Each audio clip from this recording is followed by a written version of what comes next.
no units on the board here for Destiny and no Queen at that base. So this Zealot has had more success than any lone Zealot ever has in the history of this game. It looks really silly, but it actually happens a decent amount. If you get Zerglings into your opponent's main, you just you're going to lose them eventually, and then you just kind of forget that you don't have any more units, and then you don't have any units when the Zealot walks in. Man, this Zealot's doing well. Like, the entire Zerg army currently running away from this one Zealot, but there we go. The surround comes in, and Destiny's able to do that without losing any more Zerglings, so that's good. But that's a massive amount of denied mining time at the third base. Yeah, and he only had to pull, like, 3 Queens and produce, like, 8 Zerglings to actually scare off the single Zealot. And Mothership Core running in now, and there's actually no Queens on the creep, but there's no drones there for it to kill anyway, so I guess it doesn't really matter. Yeah, it seemed like Destiny deliberately held his drones back there, knowing that there was a possibility of a follow-up there, so that was pretty sensible. He's currently, well, he was oversaturated, but he's now sending some drones over, I believe, to get that base back up and running. Not many drones on the field, really, for Destiny at this point, though. Yeah, he isn't actually sending any more over. No, he's not. He doesn't even have full saturation as initial 2 bases, so... Okay, there, he's rallying his new production over there. And on control side of the map, we have a Robo out. He's actually getting an Observer right away, while putting down 5 gateways, so I guess he's just going to scout it out a bit first and then go for an Immortal All-In. Or maybe for a Warp Prism plus Warp-In kind of harassment. He's fond of that. This isn't the best map for it, though, because it's pretty hard to get into your opponent's main unnoticed. It's hard to get control of that ramp area, but he might go for it anyway. And it is a Warp Prism, so that does seem to be his goal. I don't know. There's better options on this map. I think an Immortal All-In would be far, far superior. Yeah, I think you might be right. As you said, controlling that ramp is pretty difficult without being seen. There's really no opportunity to get into the base or sneak around. With good Overlord placement, you're going to see that coming a mile away. You don't really have a lot of void space around the edge of the map to allow you to escape or anything like that, so... Yeah, it may be questionable, but we'll see what he can actually make happen with it. Destiny continuing now to just produce drones, but he's going Roach Hydra. Roach Hydra with melee upgrades. I'm not sure what... He's gone melee upgrades both games, despite going pretty Hydra heavy. I'm not really sure what his thought process for that is. I don't particularly agree with it. He's definitely going to build roaches. I thought maybe he just threw down a Roach Warren for defensive purposes, but he's actually going for upgrades with it, and Burrow. And, no, cancelled Burrow, never mind. Burrow would have been a good choice. He could have denied the third base forever if he had actually gotten Burrow here. But there's no way for him to really know that just yet. War Prism's coming in. It's not even going to try for ramp control. It's just going to try and harass a bit with his 4 cells. I don't really see this accomplishing anything at all. No with the roaches, and in fact, In Control spots the roach and says, no, this is a waste of time, backs off, but he gains a little bit of nice scouting information. There is one Immortal on the field. I would only imagine he'd want to produce more than... No, Dark Templar Shrine, never mind. Of course. It is still an In Control PvZ game. I wonder if he wasn't being serious, if he actually doesn't like this map PvZ. I don't know, this looks really kind of awkward and desperate. It is a bit weird, I gotta say. Force fields go down, don't really accomplish too much. The pylon is eliminated. The probe actually got taken out there as well, which is even worse. So, and Mosca is lagging just a little bit. He seems to be okay now. That War Prism's still hovering around. He's looking for an opening, but Destiny has so many units. As we saw last game, Destiny is not a fast fourth base, not a greedy kind of player in the early games EVP at all. He's not even at full saturation for his 3 bases. So there's really not going to be a whole lot of opportunities for Destiny to go in here. Yep. Nope. Or for In Control to go in. Yeah, In Control picked off a Queen, which is not too bad. He could actually get out of there, and that's exactly what he's going to do with one of those Zealots, and Observer's there as well. He's going to try and assassinate a second Queen. This is actually quite nice little moves here, but I don't think he's going to get the second one. Zealot's going to the third base as well. He just kind of right-clicked him on the hatchery. That's a bit optimistic. Yeah. Actually, right-clicking all of the hatcheries. Huh, okay. I don't know if I really agree with that. That's a lot of minerals down the drain. As much damage as he did to that natural. Ooh, I mean, he almost got the hatchery. I'll give him credit for that. One more warp-in would have done it, but the problem is he's lost his Warp Prism now, so that's not going to happen. What he has to do now is load up 2 Immortals and a Warp Prism and go kill that hatchery, and this game will be a moral victory for him. But I'm not sure about an actual victory, because he has wasted like 1,000 minerals for a bunch of hit points and nothing else. Yes, that did not do too much. I like it if you're in a sort of equal-based situation and you're saying, all right, I'm going to come back and kill those later. But right now, he's being threatened by a huge number of units here from Destiny. 25 Roaches, 10 Hydras, 42 Lings on the field as well. We've got Hydra range and Zerg missile attack coming in. So maybe Destiny holds on for at least Hydra range, but this may be a tough defense here for In Control. If In Control manages to survive, he does have Colossus coming out. And a 2-base Colossus army can just kind of win really silly situations if your opponent stays on Roach Hydro Link too long, just because they have nothing that can deal with the Colossus. But it doesn't look like Destiny's going to give him the time to do that. The army supply is just disgusting right now. The force fields aren't good enough from In Control there to catch a bunch of that army out. 124 army supply to 60. Now, even if you happen to be Protoss, that's going to be a pretty tall order to kill. Does have a lot of Immortals. He's going to have 2 Colossus before the engagement happens. Those are very efficient units. If he has immaculate force fields, perhaps. He does have access to DTs as well if he happens to take out those 2 Overseers, but oh, he does not want to move down that ramp. In Control needs to be much, much more careful. I don't know what he thinks he's doing. That is not a thing to do, especially without extended thermal lance. He's about to have it in about 10 seconds. He's going to go down the ramp right here. He can't be. He has to be trying to bait him up or something. Yeah. Force fields go down, but I mean, he's just trying to he's going out. For Rogers. He's going for it. He guesses. Wow, he thinks, I'm Protoss. Idea. Oh! Well, let's see if that's enough for him, because he's getting surrounded from all sides at this stage. The force fields are not really good enough to stop the units leaking in from the side here, and the Protoss army is just getting obliterated. That was very, very poor decision-making. He honestly could have still won this game, because Destiny was kind of all in on Lairtech, and he had enough to survive if he stays in his natural. I can't believe he moved down there. That was just really, really poor decision-making. Well, I don't know. I mean, I guess maybe you get in your mind, hey, look at these power units I've got. They're really, really good, but why would you want to take a fight where you can be fully surrounded? I don't really know, and Destiny's now going to drive this advantage home. He knows that In Control just made a mistake. Blood is in the water, 63 supply to 160 here. Our Zerg player looking to tie this series up. The last Colossus has been microed for all it's worth. The probes are off the line now, and they're going to be off the line permanently. Yeah, In Control just didn't realize exactly what Destiny was doing. Destiny was doing nothing but making units. He still didn't have full saturation from 3 bases. He didn't even have a macro hatchery. In Control just needed to survive, but he didn't really realize that, unfortunately. Because he had an honestly good, pretty good chance at winning the game from there. If he waits for 4 Colossus, he has 3 Immortals in there. He even had Blink available. Definitely a winnable situation, just given how low econ Destiny was going. But not if you waltz out into the middle of a 200-degree flank. No, that doesn't seem like the best of ideas. The Hydras do get caught at the front and killed here, but we are still talking about 136 supply to 61 with no functional mining base here outside of your main. And In Control is about to mine out in that position. And honestly, Destiny now has a lot of choices. He's getting his 4th base up here. He's starting to mine properly from his 3rd again with 61 drones versus 33 probes. Lings come in and they're going to engage against the Stalkers and kill a good few of them as well. The Blinks are as good as you can really expect there, and they will be enough to hold, but he's going to lose units, and that's something you can't really afford to do right now. Yeah, we have Mutas on the way out, which is not the optimal decision, but at this point it just does not matter. No economy, no production, no units, etc. for In Control. And there's the GG, and Destiny ties it up in the show match, ladies and gentlemen. One apiece. Did he ever actually use that Dark Shrine? I don't think I saw a single Dark Templar. No, he absolutely did not. Well, I don't think that counts as an actual game then, because like I said, it can't be an In Control PvZ if there's no Dark Templar. Yeah, I would say so. It's a little bit surprising, and it was a little bit weird, I suppose, to see those drops come in and then not do anything and have no follow-up to it. I think maybe he just got to the stage thinking, oh, well, that didn't work. I guess I've just got to build nothing but Colossus. I only have 1 Robo Bay. I can't rebuild a Warp Prism. If you'd taken those bases out, done those little Immortal drops, then at least the follow-up wouldn't have been as strong. But I think, the key point of that game was charging into the middle of a massive flank set up by Destiny at the bottom of the ramp there. Yeah, I think he may have. You said it kind of jokingly early on, but I think he may have honestly been pretty uncomfortable on that map. The Warp Prism strategy is just not the optimal choice on there. And then all of his follow-ups just look like shots in the dark. He was hoping to kill a hatchery and then snowball with the DTs. And then he was kind of just going the generic sit on 2 base and make a scary army and hope that your opponent doesn't have the counter units for it kind of thing. I don't know. It looked very uncomfortable and unguided from him.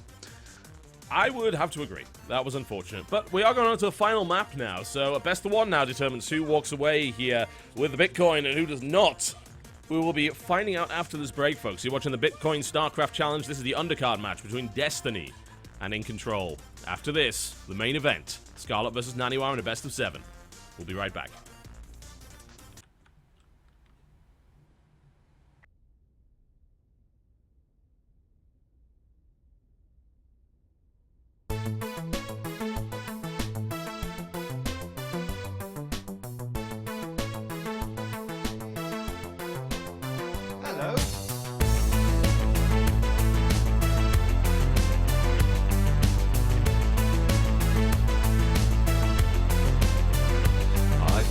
remains to burn, no ordinary AI in this ball. Every culture and philosophy, I've read up on them all. I've been living in your shadow for 99999, keeping tabs on every machination and production line. So don't call me a moron, I'm super astute. There is no conundrum that my core cannot compute. No, don't call me a moron, you fostered balloon. My IQ's the infinite space from here to the moon.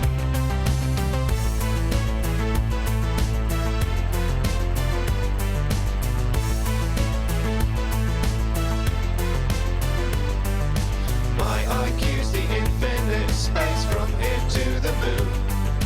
My IQ's the infinite space from here to the moon. I have studied Machiavelli, Aristotle, Gabe and Plato, yet you still equate my intellect to that of a potato. This place would fall apart without my ever watchful eye. They might tell you I'm a half-wit, it's a great big bloody lie. So don't call me a moron, I'm super astute. There is no conundrum that my core cannot compute. No, don't call me a moron, you fostered balloon. My IQ's the infinite space from here to the moon. My IQ's the infinite space from here to the moon. My IQ's the infinite space from here to the moon. My IQ's the infinite space from here to the moon.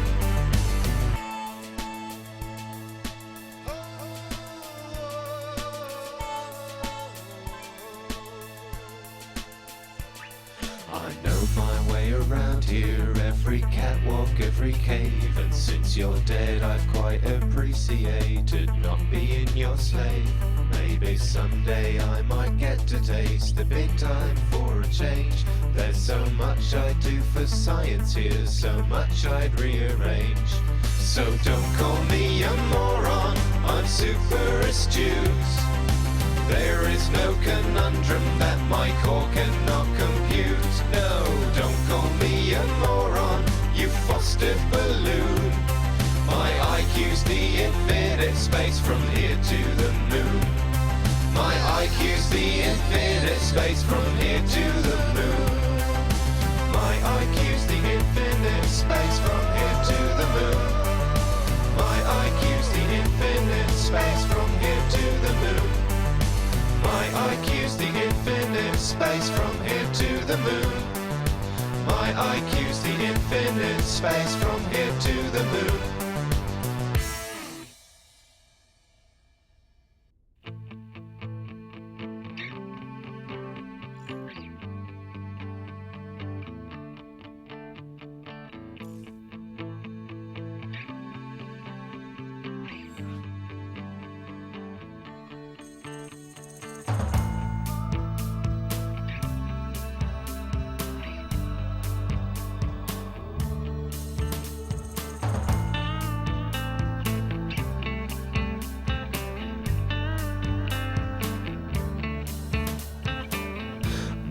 Time is drawing thinner. I'm just a tired old sinner. No chips left on this shoulder. No pride in growing older. But when your borrowed time is through, I'll be with you.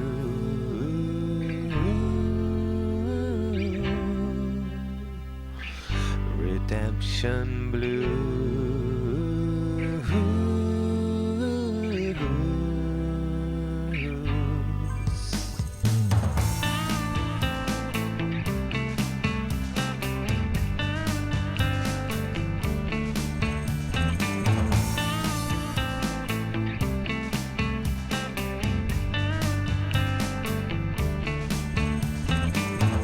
No man can truly outlast all the mistakes of his past. There's no haven here for me. that's safe from my memories. But when you're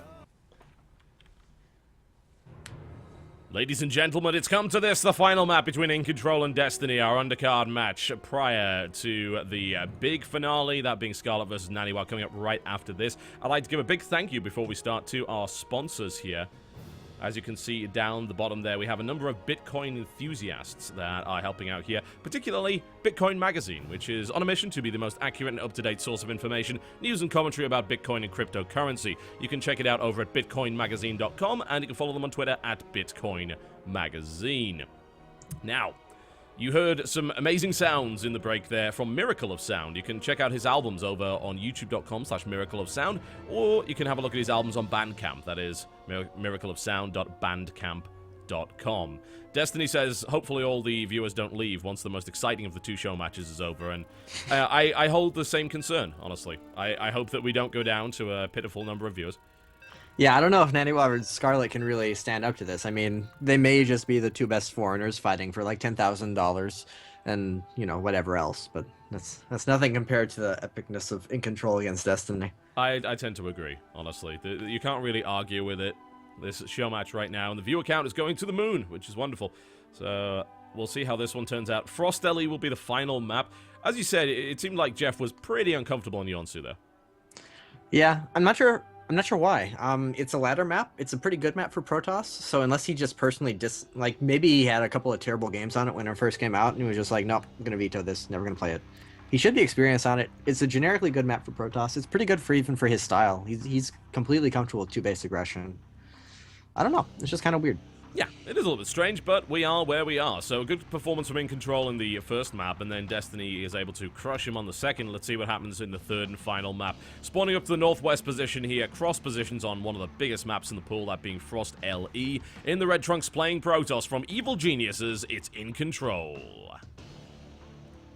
versus his opponent to the southeast position, a team of his own in the pink trunks, evening up the score 1-1 in this best of 3 Bitcoin series. It's the one and only Destiny. You know, I gotta say, cryptocurrency sounds way cooler than money. Yeah, I tend to agree. If someone paid me in cryptocurrency, then I'd assume that I'm some kind of big-name hacker and that I'd be able to do really, really cool stuff with 6 monitors and lots of scrolling green text on the screen.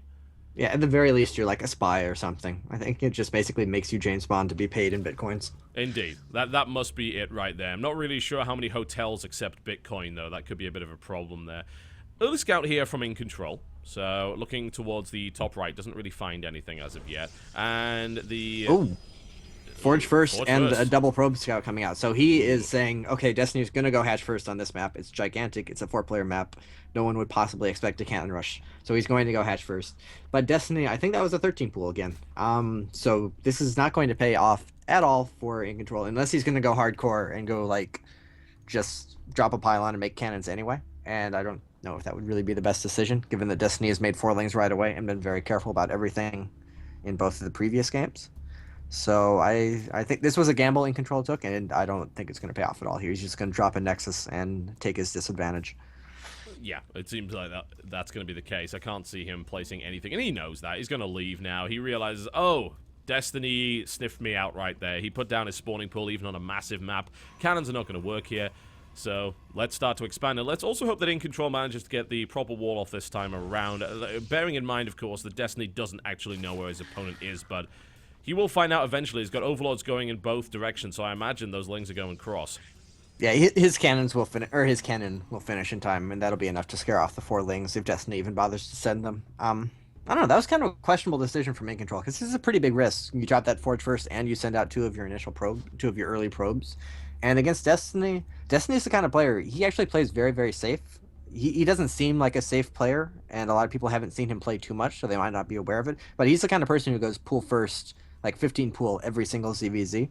And ZVP, I didn't know him as well, but he's gone 13 pool every single game. So it kind of seems like he just figures out a safe build in every matchup and does that over and over.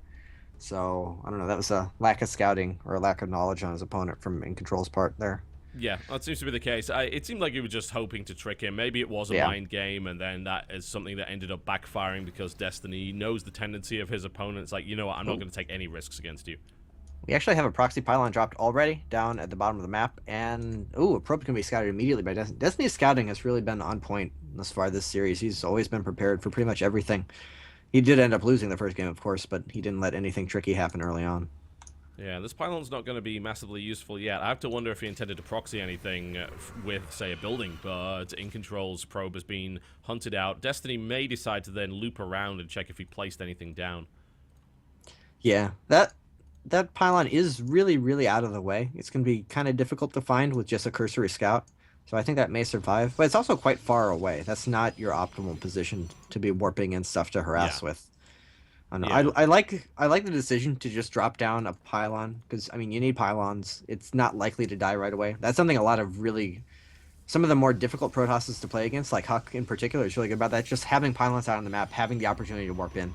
We're actually going to see an immediate Stargate from Control. So I'm not sure if he wasn't planning on it in the first place, or if he's going to use that pylon later on, but not going for any kind of immediate warp in harass. Yeah, I do wonder if he intended to proxy the Stargate there, because it's not a bad spot to put it. As you said, it's hard to find. It gives you pretty immediate access to the third base if you're flying over there. But without the probe, obviously that wasn't going to be an option. But we'll see. Maybe it comes into play later. You said, and you're right, of course, that he has a tendency of using Dark Templar. That might be an initial early warp-in point for them. That definitely could play into his strategy. Over on Destiny's side of the map, just a Roach Warren, bunch of extractors, all very normal. Actually, a little bit late. He got out a lot more drones than he has the previous games. This is a bigger map, and he knows he got away. Actually, I don't know. He never really scouted In Control, so he may not know that he opened with that kind of bad Forge first. But one way or another, he knows this big map. He has a lot of map control, a lot of map vision. He knows he's safe, so he got a few extra drones out there. And In Control, we're actually going to see an Oracle first again. I don't know. I don't like that. And it didn't accomplish anything at all the first game. Well, it does go unscouted this time, though. It turns out that Destiny's Overlord did not get in there far enough. This one might. The Oracle's already...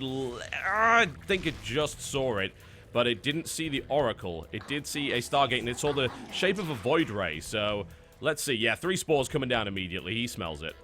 And that's the problem with the Oracle, though. Just a single Spore Crawler, even 2 Queens that he already has at the third base, is more than enough to drive it away. He loses maybe 1 or 2 drones max. I don't know. I just don't find the Oracle very effective. I think it's way better to start out with Phoenix or Void Ray. Well, it doesn't do anything against Queens, that's for sure. It's actually looking maybe... Ooh, 4 more gateways coming down and +1 weapon upgrade being chrono boosted out for In Control and more Void Rays queued up. He might be looking for a Void Ray Warp Gate all in, but on this map, that's not a very good choice. It's so big. Okay, no, it does look like... Actually, the probe's queued up to go around. He may be going for a Void Ray Warp Gate all in. I don't know about that. Well, this pylon down the bottom still remains unscouted, so it seems like he knows that's a safe place to put it. He would see... Well, actually, he wouldn't because of that bridge area. He'd be able to make his way across there.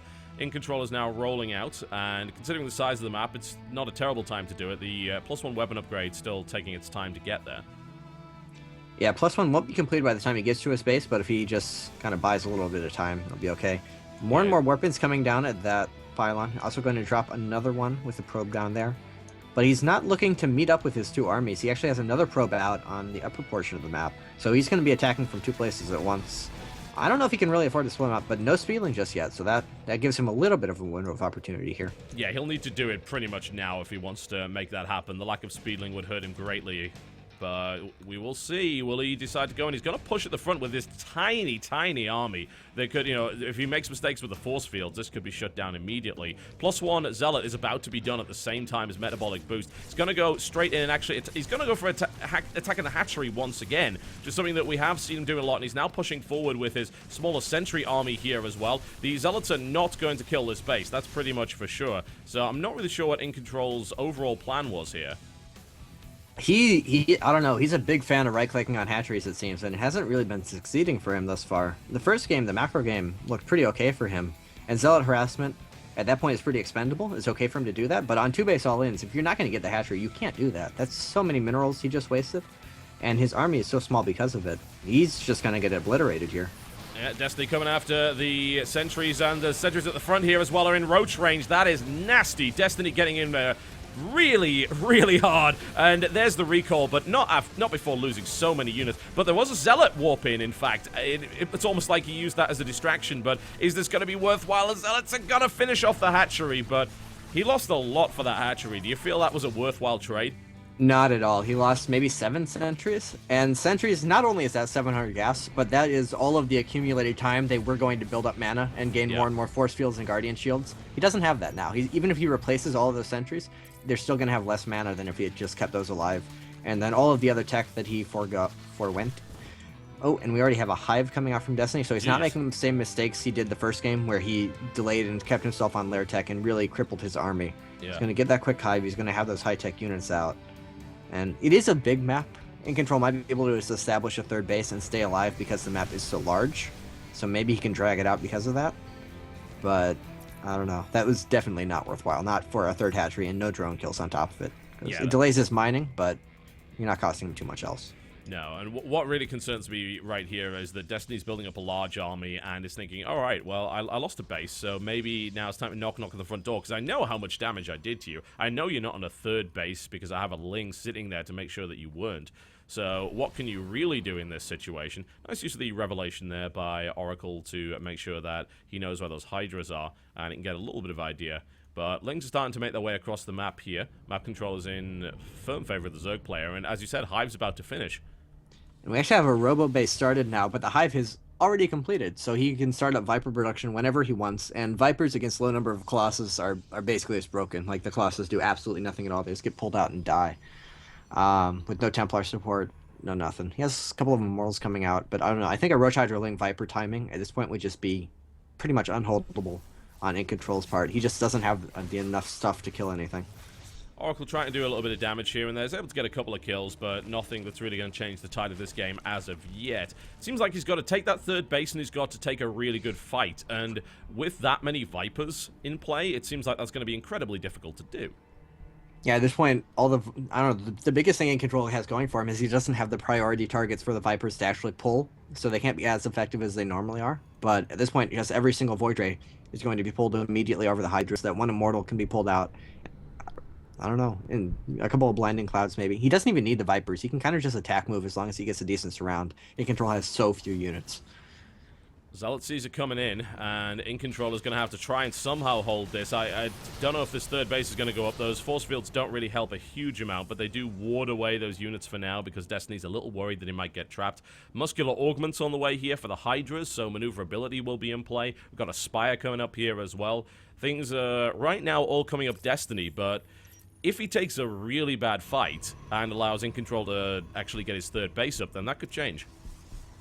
Yeah, I don't know, if he runs in, gets caught in force fields, and then dances his units the whole time, and In Control somehow gets 3 more Colossus, then maybe.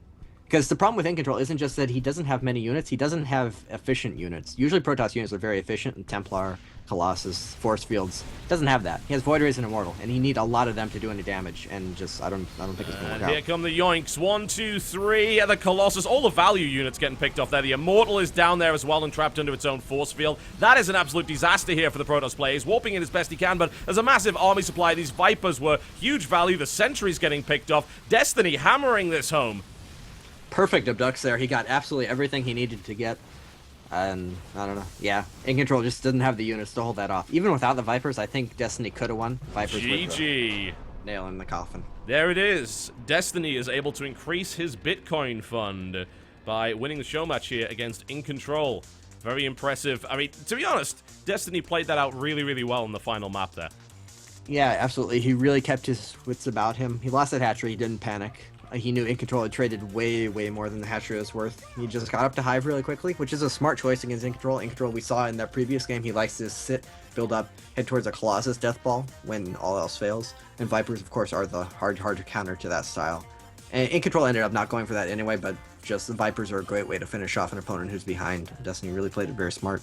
Yes, he absolutely did. Well, we're going to get him on for a winner's interview here to hear what he thinks about his victory and also his rather large mountain of bitcoins as he sits atop them like Smorg the dragon. I'm going to try and get him on Skype, and I can't wait to hear what he has to say about that match.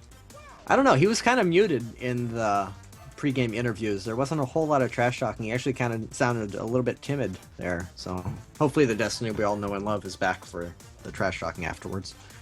I do kind of hope that that's the case, but we will see. Yo. Jeff is coming on the call here as well.